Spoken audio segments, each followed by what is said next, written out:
Hello and welcome everyone to the Center for Civic Leadership's OWL's Mobilizing Houston event. I'm sure we'll have a few more people trickle in as we begin, but my name is Fatima Raza. I'm an assistant director in the Center for Civic Leadership, and I'm excited to present our event to you today. We are going to be hearing from 10 groups of students that have been working on everything from voter mobilization, racial justice, and the 2020 census, and the intersections of this work. And as we begin to kind of prepare to hear from these students, I want to highlight that early voting started for us early last week, and we've seen record numbers of voters turn out to the poll.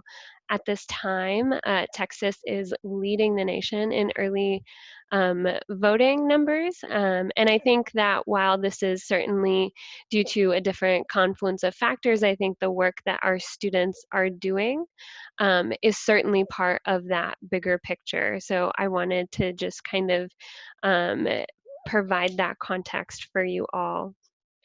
So we have a whole host of students presenting, so I don't want to take too much more of your time. We'll have 10 student groups presenting today, and then we will have a short reflection presented to you by one of our assistant directors, Sean Reagan, as a thank you to our donors, and then we will open it up to questions for the students as well. So hang out until 1:15 with us if you can. Certainly, I'm sure that people will have stuff at 1, but we will be here as long as you are. So thank you and welcome. And I want to give it away to our first student group presenting about the Houston Youth Voters Conference.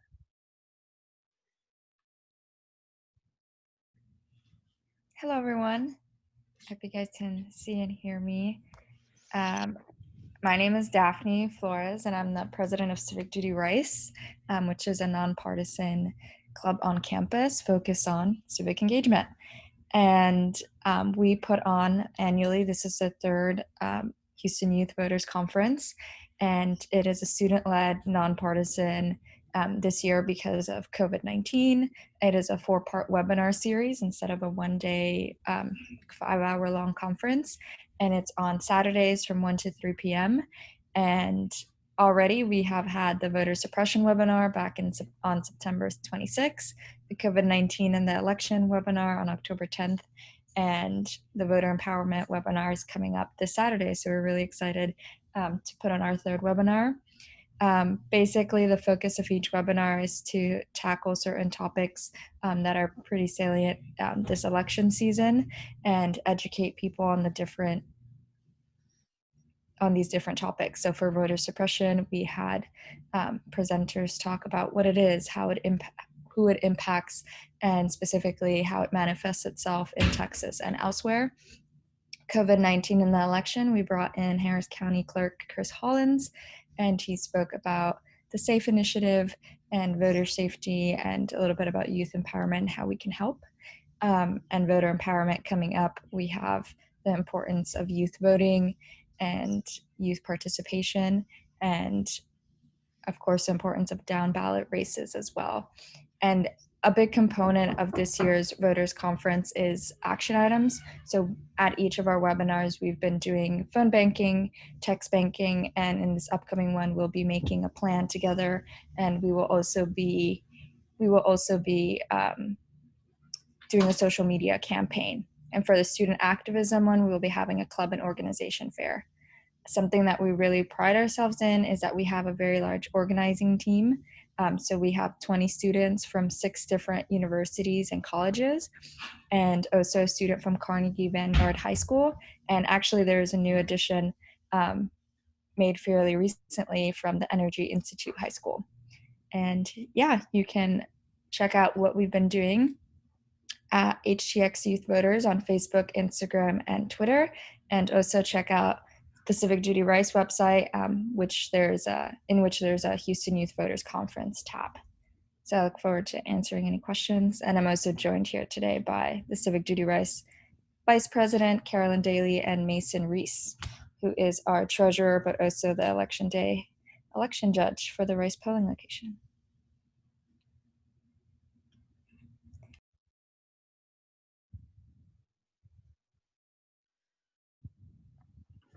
Okay, awesome. And thank you, Daphne. And this transitions into some separate research that Carolyn Daly, Arissa Sajpour, and myself, Mason Reese, have been working on COVID-19 and the election. This is a project that we worked on over the summer and into the fall with the Harris County Clerk's Office to help them identify new ways that they could work with the clerk, work with voters to make sure that their intentions and preferences were reflected in a great election this fall.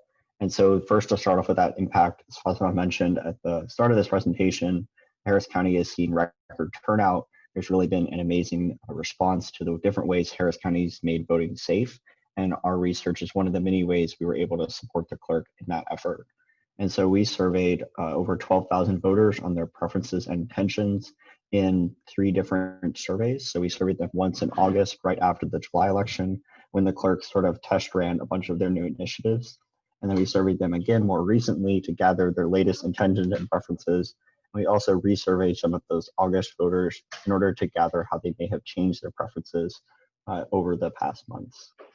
And so our results are really quite simple in that the new Harris County Safe Initiative is very popular.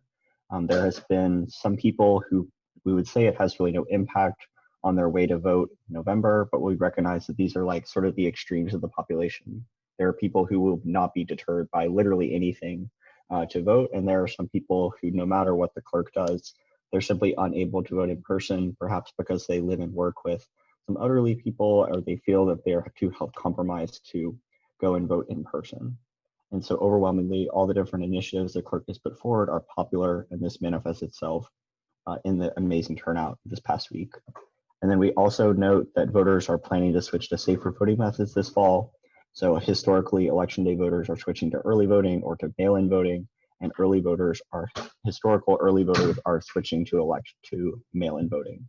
And so this is a recognition of the trend that people know that on election day there may be crowded lines, it may be busy, and so they're taking the chance to switch to a safer voting method this fall. And then we also surveyed voters on mail-in voting, and we note that of those new voters who are switching to mail-in voting, many of them are confused about the process. And so they don't know how to properly apply for or submit their mail-in ballots. And this is really an issue we pointed out to the clerk that they need to work on identifying new ways to support those voters in particular. So this culminates in like this Harris Votes, Vote Your Way campaign that the clerk put together, and her research has been able to support them in that effort and also support them in some of the legal defense they've had to put up over the past months against a variety of legal challenges. Our research has been used as amicus briefs and support for them in those initiatives. Okay.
So it seems like the students for the slide maybe haven't joined us yet. So I'm just going to skip to the next slide to continue on with the presentation. Ready? Hi, everyone. My name is Sporthy. Along with Nitin, Brendan, and Sonia, we are the coordinators of Voting is Cool. Voting is Cool, or VIC, is a student-led OWL Vision program dedicated to improving voter registration and turnout rates among underrepresented communities in Houston. We're working with Mi Familia Vota, a local nonprofit, to mail multilingual registration and voting packets to Houston residents in order to encourage voter engagement. These packets contain everything needed to register or to vote, including registration forms and guides on how, when, where, and why to vote. Along with the packet mailing, we have dropped off packets at households using Map the Vote. We've reached out to youth on social media, as you can see by our link tree and Instagram on the slide, and we've held voter education workshops along with MFB.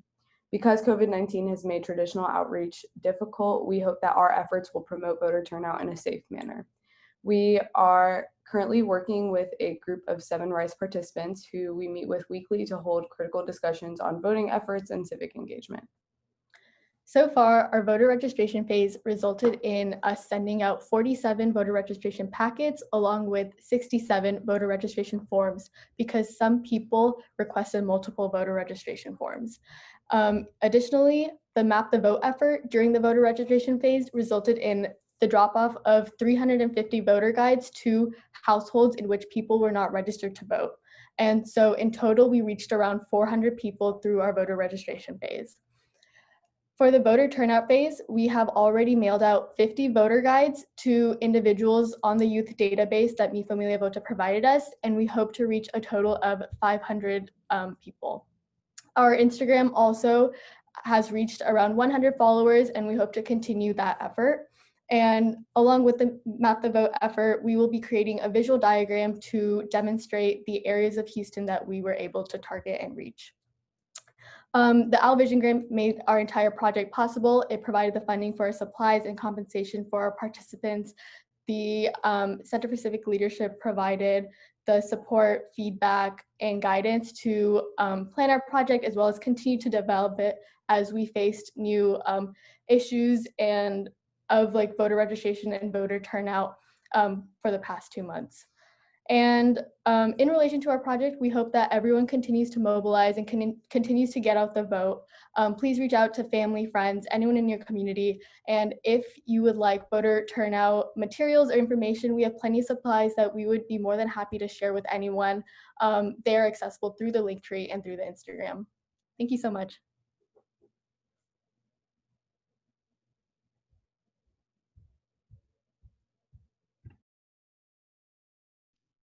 Hi everyone, I'm Deanna. I'm working on the Youth Informational magazine with Katie Nguyen and Neri Perez. The goal of the magazine is to create an outlet for high school students to express their political concerns during the pandemic and for the purposes of motivating other youth to engage in the political process. So we have right now 5 participants and a contributor that have participated in our orientation, in which we discussed anti-racism, ethical community engagement, writing practices, and artivism. And we're working with each student one-on-one in order to help students release pieces that they are proud of. And the main goal of the magazine is to create a cohesive piece of work that represents the community, the working class community of color. And so we have these students telling either their stories or stories of other people and connecting it to important social issues of today. And those specific issues that we want to focus on are healthcare, criminal justice, LGBT plus rights, the economy, immigration, education, and the environment, as well as all of those issues connection of COVID. So the students are discussing issues that are incredibly dependent on governmental action, and therefore, in order to push readers to turn their focus towards our political institutions rather than individuals. So we want our students to be able to connect their real life individual stories and the connections to like issues, and then connect those to political actions that they can take and inform the readers on what kind of actions that they can take, whether that's voting or engaging in conversations about policy or holding accountable their representatives and stuff like that. Overall, we're hoping that the students themselves can use this as a way to learn more about social issues that affect them and their communities, and also be able to educate their readers by connecting their own stories to these social issues. Thank you.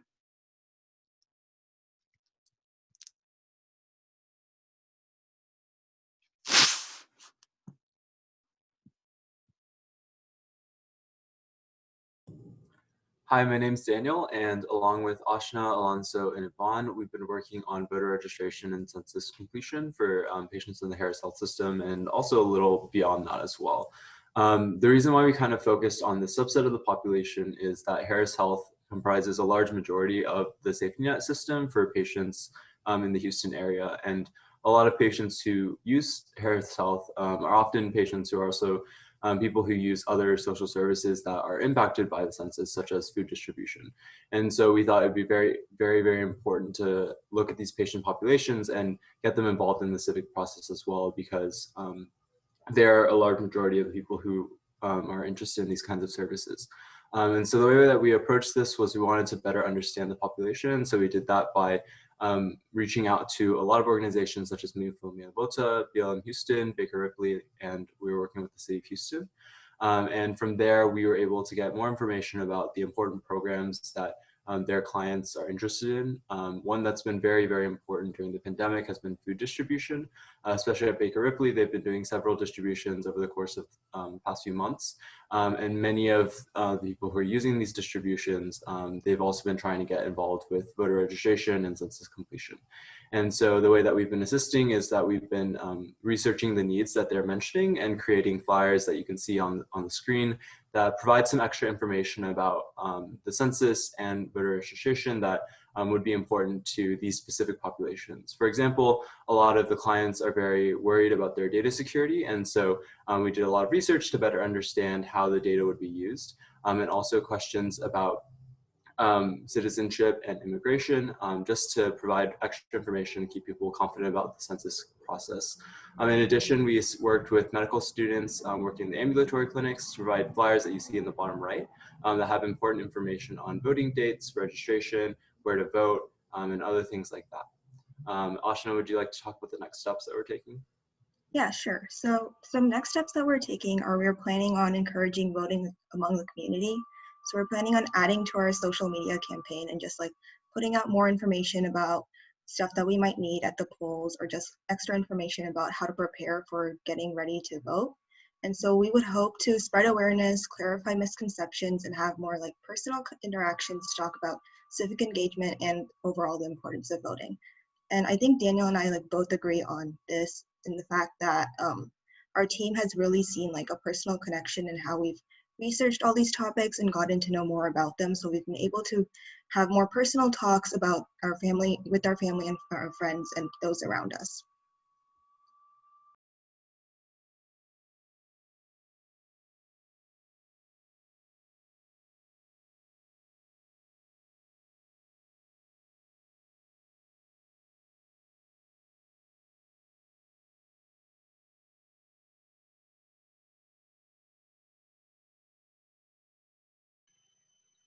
Hi, my name is Christy. I'm working with Mariella Honda-Mora and Camille Cook on this project. Our project is on understanding the prison to deportation pipeline in Houston, and we did our project in 2 parts, as well as 2 parts as in research and youth engagement.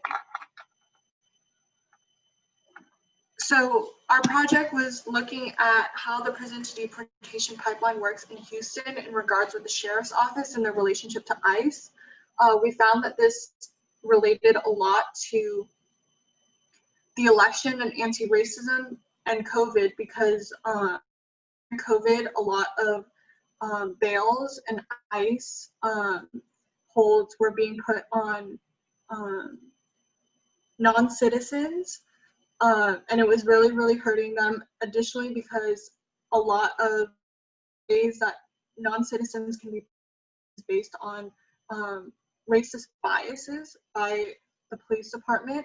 And it was really our goal to make sure that many criminal justice organizations, as related to criminal justice advocacy organizations and immigration organizations, were able to help each other and combine their ideas, because a lot of the is just not educated on immigration law.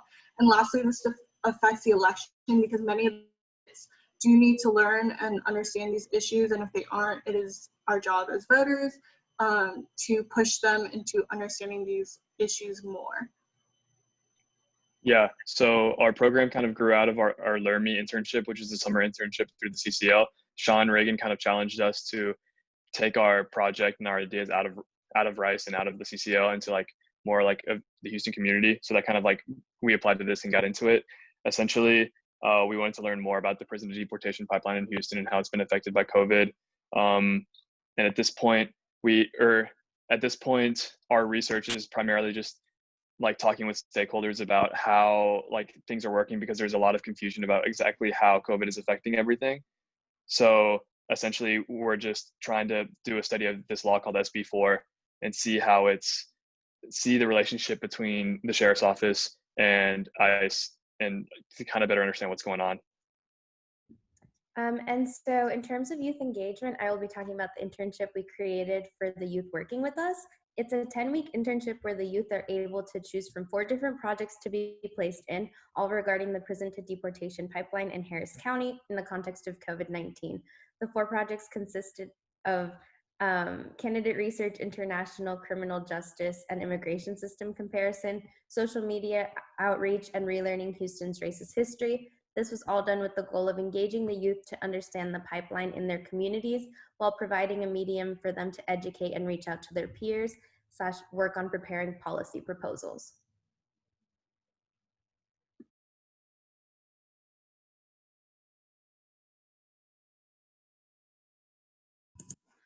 Hello, everyone.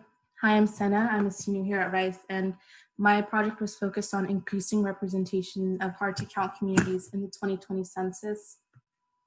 And the central problem that this is addressing is that as a culturally and racially, ethnically diverse city, as a city with a high proportion of renters, as a younger city, Houston faces a lot of challenges in addressing adequate census representation for many communities who have historically been undercounted in the census, which exacerbates existing inequities in terms of political representation and funding.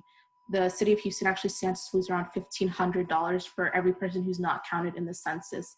And this has already been a problem historically, and it's been exacerbated by COVID-19 even more. As you can imagine, a lot of census outreach happens via door-to-door canvassing, and a lot of those operations had to be interrupted. So this project aims to kind of fill that gap and increase census counts among youth hard-to-count populations, address some of the misconceptions that youth and college students have about the census, and evaluate some of the existing digital strategies of engagement that some organizations have been doing.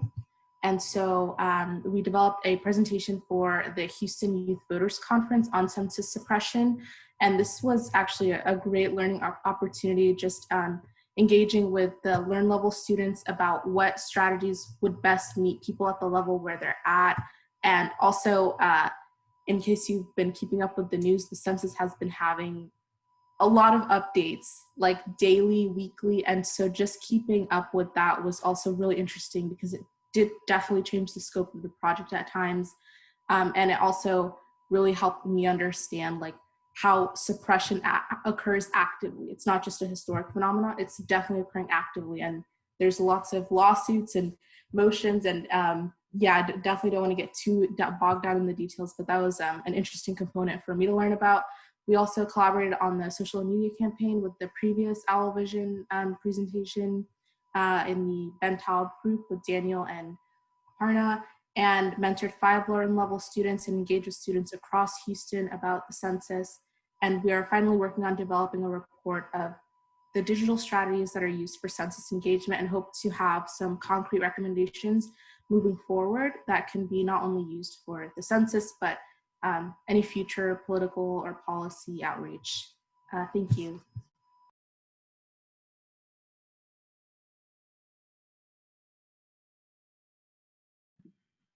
Hi everyone, my name is Alicia Wu, and I'm working with Diego Degenhardt and Jenny Park, and our project is called Mi Familia Vota Elections Ambassadors. So we partnered with Mi Familia Vota to engage with 10 Houston area high school age students. They're all across the Houston area, and our intent was to mobilize typically underrepresented students and give them a sense of power back in light of COVID, in light of historic racial strife, and especially because a very important election's coming up. And so we established a mentor type relationship with them over the past couple of months, and we wanted to build a cohort for them to have peers that they can talk to about civic engagement and voting, but also to access Mi Familia Vota's infrastructure, as well as just learn about these things together. And so we led them through a series of bonding sessions and reflections, as well as workshops about topics such as voter education, youth organizing, and community mobilization. And we also led them through hotlines and phone banks. And we also, right now, are participating in a couple of social media campaigns. So if you see the hashtag MFV Voting Matters floating around, that's our students getting to work. So that's super exciting. And Diego's going to talk a little bit about the impact. Yes, good afternoon, everyone. As Elisa mentioned, we have been working with this cohort for the past couple of months, and the impacts, while the program is still ongoing, are already observable. And so some of the biggest impacts that we've seen have come directly from the ambassadors themselves, voicing their essentially the opportunities that they've had access to that they otherwise wouldn't have been able to access. So they have felt empowered for community engagement through these phone banks, the hotlines, and the social media outreach campaigns, and additionally have been able to build out their contacts and their bases being members of their contacts who participate with them at outreach activities, so that they can mobilize overall their communities towards the upcoming election and inform the community over issues that pertain to them. And additionally, we have seen a up to 20% increase across 6 self-reported measures for leadership skills and confidence. A little bit of background, when we first recruited these youth, we gave them a reflection slash sort of entry survey so that they could indicate how they felt about these different measures. And so across the board, through these different measures, such as public speaking, teamwork, leadership, and whatnot, they have reported an increase in terms of their skills and confidence and how they feel with engaging with their communities. Additionally, some of the ambassadors have gone ahead and told us that they feel that they have had an impact on the election more than they possibly could have otherwise. For example, some of them are not old enough to vote, and some of them also feel that they are ready to move on and move forward as they leave high school to keep engaging with communities. So all in all, the program has definitely served as a way to strengthen Mi Familia Vota's youth advocacy and additionally bring these youth and provide them with the leadership skills necessary so that they can engage with the communities. Thank you.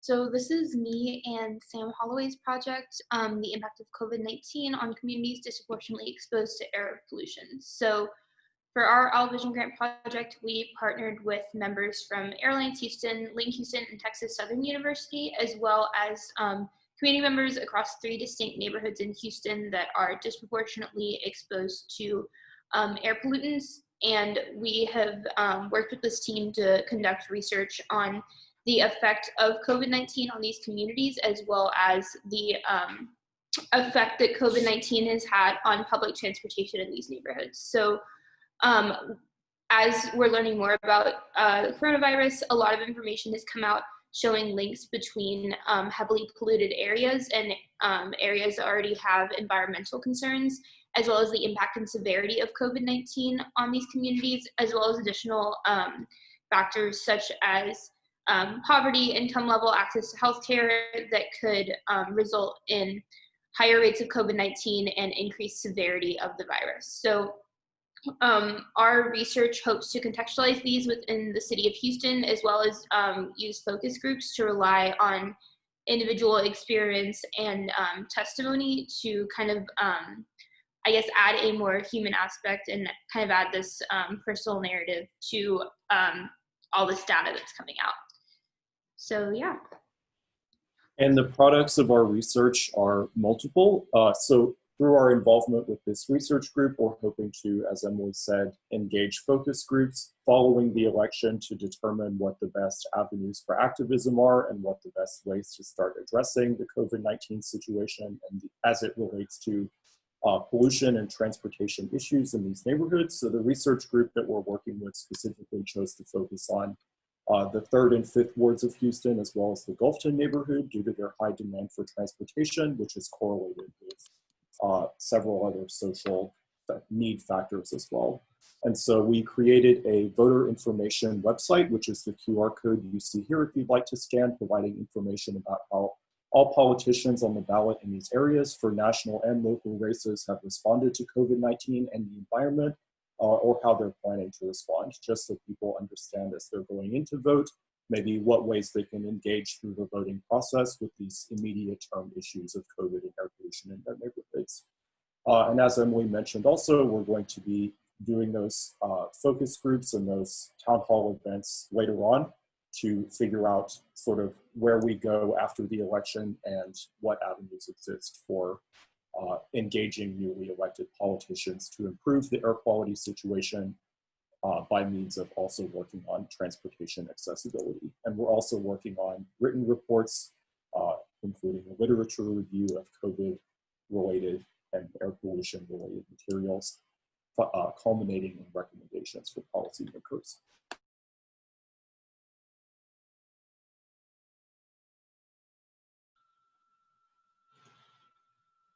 What wonderful presentations. For those of you who don't know me, I'm Sean Reagan and I work in the Center for Civic Leadership. And I'd just like to take a moment to thank our donors whose funding made this work possible. And in particular, the matching funding offered through the Rich Family Endowment. These projects don't exist in a vacuum. And through the financial support of our donors, the hard work of our students, the mentors, and our community partners was able to thrive. I'm sure I don't need to tell you that this year has been an incredibly difficult one to traverse, but we're blown away by the strength, passion, and purpose of these projects and in awe of their successes despite the obstacles of merely existing in 2020. We've collected some of the student leader reflections on the impact of this opportunity, on them, on their projects, and on the communities they've worked with. We'd like to share these with you now.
Thank you, Sean, for sharing the donor acknowledgement. I think that was a really great reflection on how the funding has enabled our students to do the work that they have been working on since the summer. I want to open it up to questions for the students with the remaining time that we have. So I want to ask the student participants to turn on their videos just so that we can have a more engaging environment within the Zoom. And I want to open it up to questions for our student participants.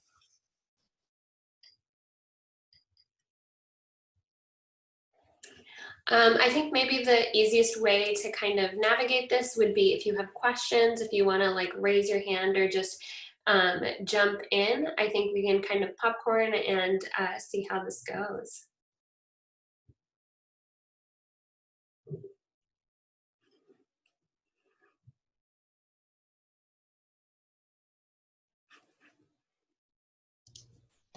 Penny, go ahead.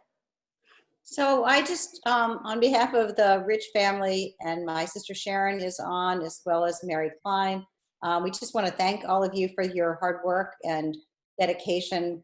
I think the passion, the purposefulness, and the power that all of you exhibited was really outstanding during this very difficult time. So my only question for all of you is, what surprised you the most? And do you think that as we go through this whole process, that this was a worthwhile effort that you participated in?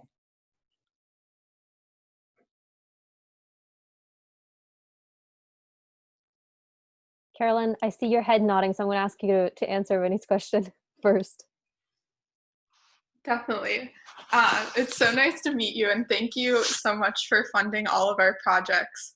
I would say definitely from my perspective, this was absolutely worth it. I helped work on the Houston Youth Voters Conference, and that's actually a project that we've been doing for the past 3 years. And I would say with your funding, we were able to expand to so many new universities and also talk with a lot of high school students this year and get them involved in the voting process. And that was something that was super exciting. And honestly, one of the most surprising parts for me is that high schoolers have been like a lot of the main attendees at our conferences, and they are super, super excited about getting involved in the political process and finding about like ways that they can do things even though they can't vote in this election. And so that's been something that's really cool and surprising for me to see as a result of the funding this year.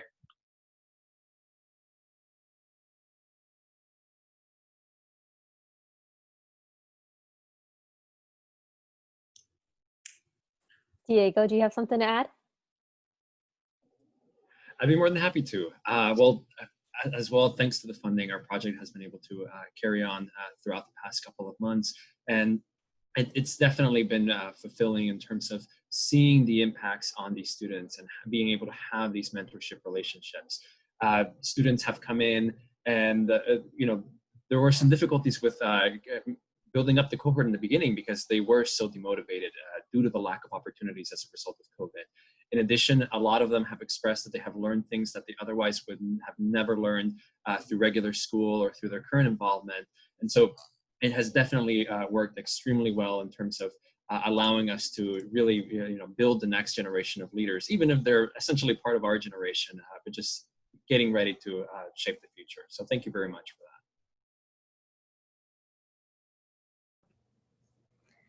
So for Sporty and I and our entire Voting is Cool coordinator team, something that was surprising was how even though we came into it with a project plan and we had talked to Mi Familia Vota, throughout the entire process we were constantly evolving and continuing to develop our project. Even now we're still trying to figure out ways to continue to develop it and reaching out to more community partners to see if we can make an even bigger difference. So yeah.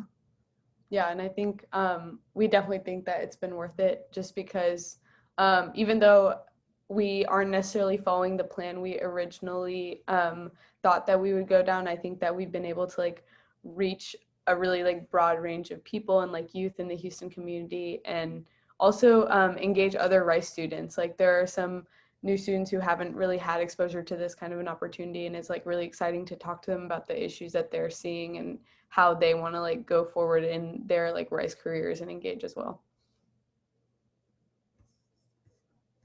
I can address also a question that just came in the chat. Next steps, continued research and publications. Something exciting that the flexibility of the funding we've received has enabled for Emily and I's research group at least is the possibility for continued research. Our mentorship through the CCL as well as the research partnerships we detailed in our slide have led us to realize that this grant and the work we're doing doesn't end here. This is not a project that ends after this one semester is over.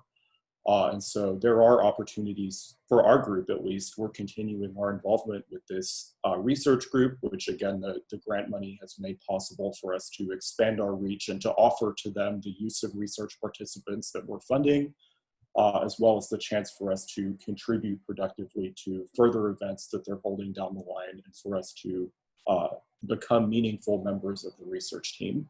And the support we've received financially and institutionally has absolutely enabled us to do that in a way we could never have done otherwise. I can also address the next question that came up in the chat and its influence on my career path. So I'm a social policy analysis and sociology major, and I know personally that scared my family a lot, and what am I going to do if I don't go to law school and questions like that. And I think working on this project was the first time I finally understood what it meant to work with community partners and work with several community partners and balancing all the information and resources each of them can offer us. I know we really relied on Mi Familia Vota for their advice in creating the internship we did for our youth, because we just didn't know how to engage with them ethically. We worked with many lawyers from the Immigration Relief Center, as well as Baker Ripley, and ACLU and Texas Criminal Justice Coalition, and we were just trying to balance what information we had from each stakeholder. And doing that made me understand community work in a broader scale and what it's like working in the nonprofit industry, and that's something I'm looking into for my future career. So it definitely helped me see what working for the community looks like as a career. I'd also like to answer that. I think for us, because we're working on a magazine, it was kind of incorporating how we can be activists in more than one aspect of our lives, and not just going out and voting, but being able to translate our art, our writing, our expression into changing a society into what we would like to see it in. So we can use our art to craft a world that we would like to live in, or use our writing to give light to experiences that weren't necessarily shown. So I think it's given us like a bit of more of a perspective of what we can do in the same lens of Christy just said, like that it's not black and white, like you don't have to go into law, you don't have to do one specific path, but you can use your skills and the things that you're passionate about to make a difference in your community.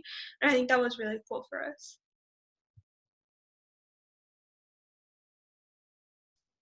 I have a question for you about working with Rice alumni. Some of the mentors, I think, were here today or are currently here, and I would just like to hear about that experience and the value of that for participating in these projects.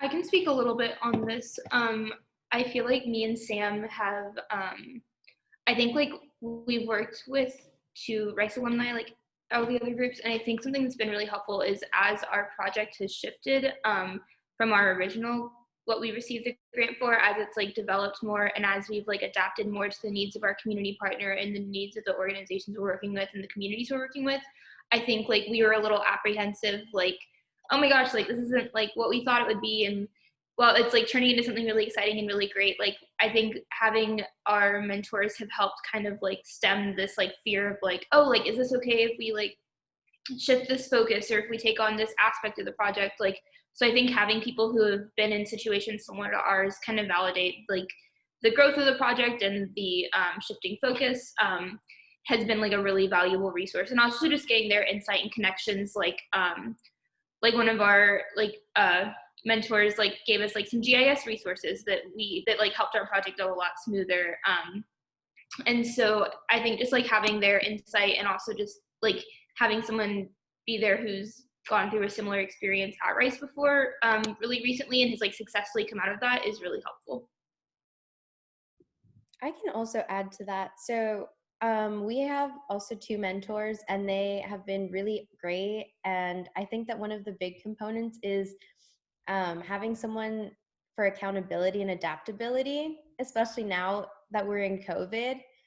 It's really hard to sometimes like adapt to and doing everything online. And so it's nice to have people who will always be there to answer questions that you may have and bounce ideas off of and stuff, which is something that I feel like we would maybe get a little bit more of if everything was in person and our group had met more than over a screen. So I think that it's really nice and it brings in a lot more of like a human leadership aspect.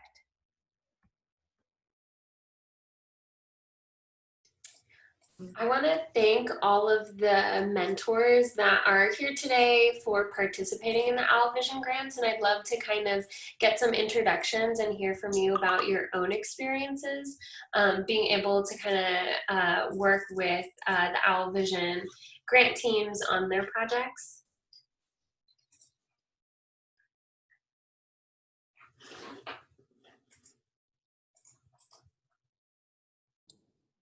I can go. My name is Riley Brooks. I graduated from Jones in 2018, and I had the pleasure of supporting 2 different groups with Dillo, who's another alumni, and Cass, who's another alumni.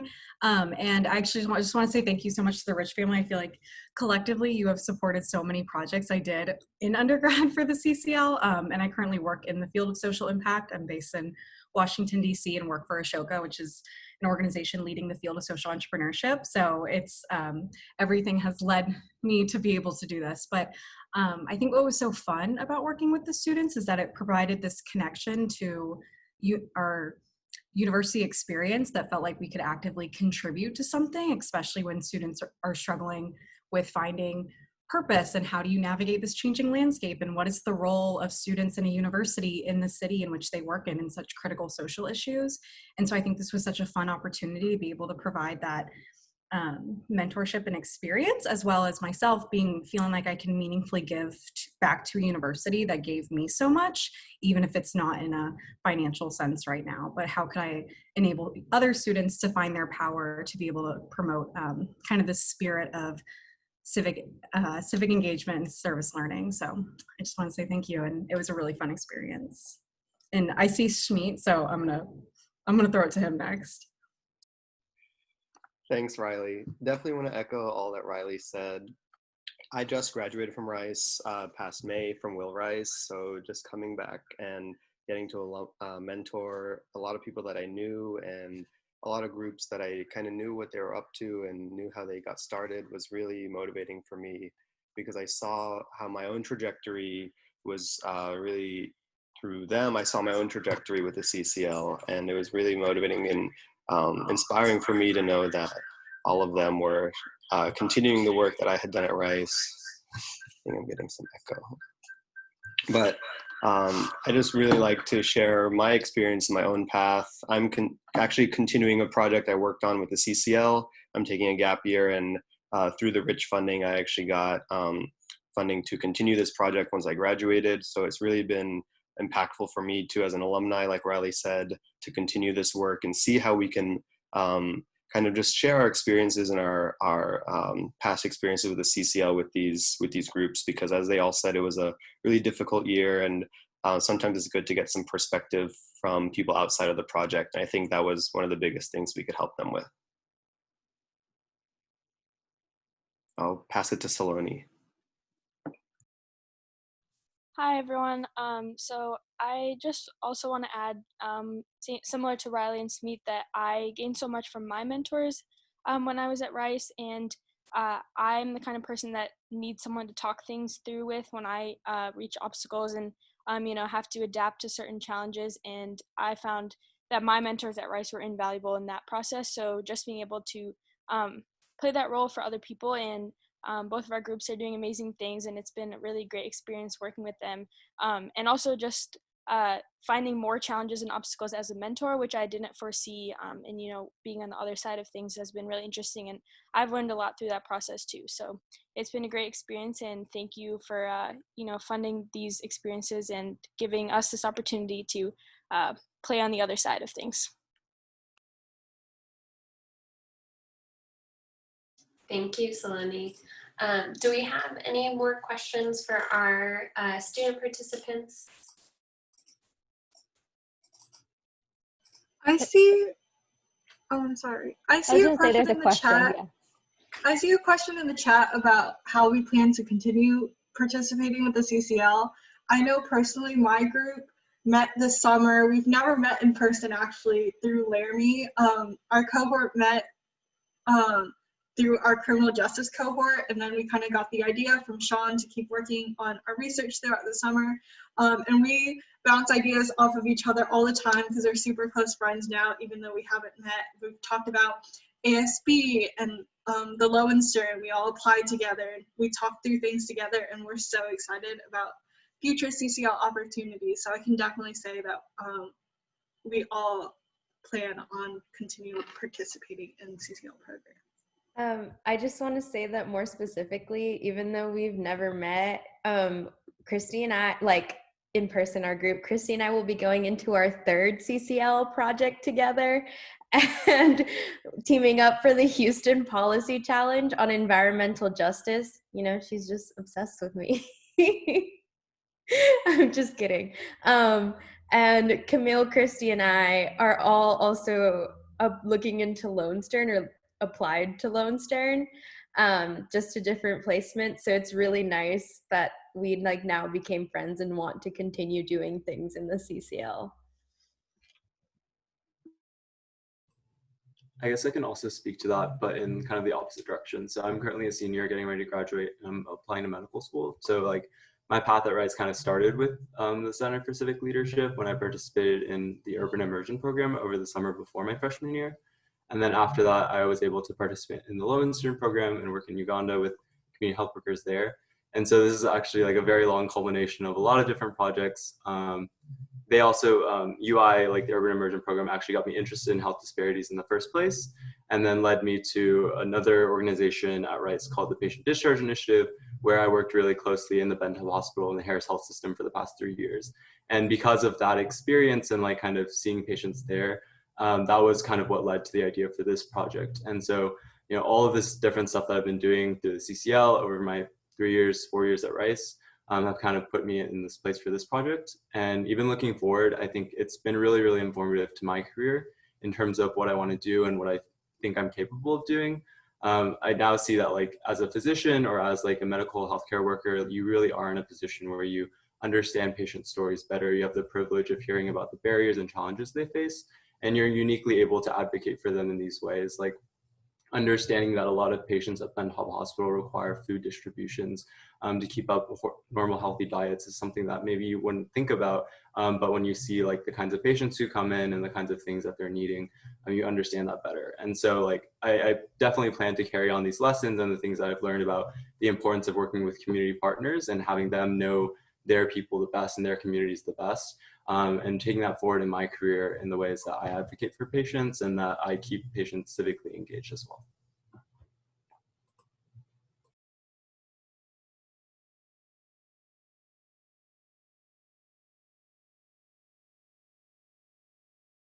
Thank you, Daniel. Are there any other participants that would like to comment on how their Owl Vision projects or other CCL programs have kind of contributed to their career trajectory?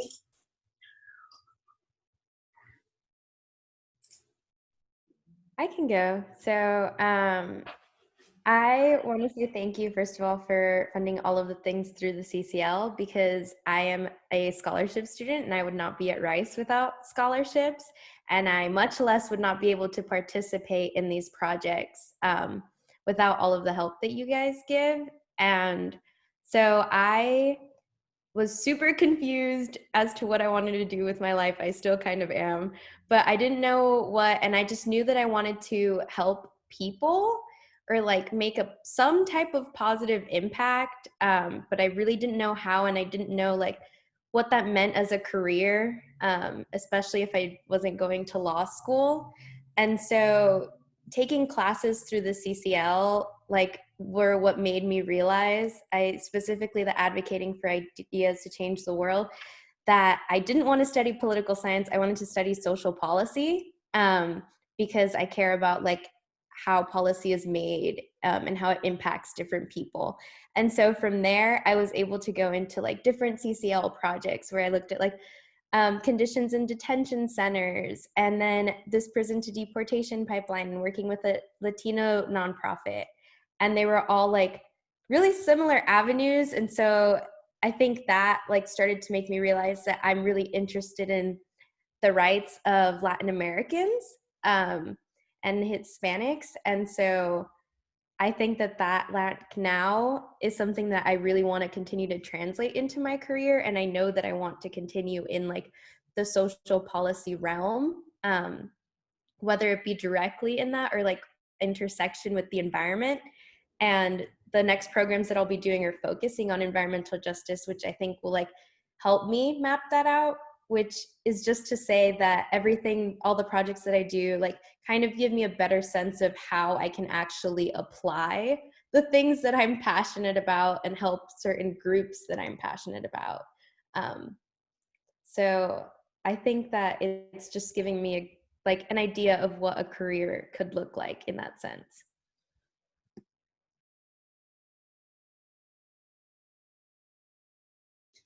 I see another question in the chat if any of the participants want to respond.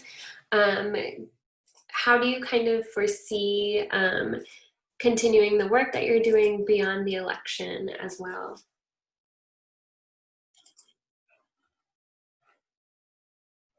I think something we can talk about from our research is that there have been a lot of new voting systems put in place this year by the Harris County Clerk. There's been a lot of innovations like drive-through voting and 24-hour voting, and expanded both curbside, mail-in, and early voting. And so I think we're going to expect the community to believe all of those things will stay. And so there will be an expectation for the new election administrator in 2021 to implement all of those things again for each and every election. And so we foresee that those innovations will be awesome changes. They've been highly utilized this year so far with almost uniformly positive feedback from all voters. And so we think that's a great change that will continue in Harris County and will continue to impact all voters every year. I know something that we also planned was making sure our interns were placed with a community partner that they could continue engagement with even after our internship is done. And the other thing we were looking at is after we make these policy briefs and proposals for the Texas Criminal Justice Coalition, help make sure that any of our proposals could be implemented with the Sheriff's Department and how they can act within the bounds of this law is what we're looking at even after the election and beyond. I want to say, Mason, I hope you're right that things will continue. I think you may find that activism has to continue even after this, because even though there's a new innovation, depending on politics, people may not want that innovation if they want to limit votes. So I'm going to support y'all in continuing your work that you think you're planting a seed to be sure that seed is still growing. So share with us any policy changes that come about, any things that you're most proud about, or proudest of, that you accomplished, that you think will stick. But we really want to applaud all of you for your hard work, especially during this difficult time. So thank you. Thank you, guys. It's such a pleasure to hear your stories. Thank you, Rainey, for that. I want to thank all of our participants, our alumni mentors, our donors, and everyone for joining in today. It's been great to hear from all of the students and super engaging to kind of hear about how their projects have impacted their academic work, their career trajectories, and their future plans. So I want to thank everyone for being here and being a part of this. And I want to be mindful of everyone's time and wish you all a wonderful afternoon. Thank you. Thank you. Stay safe.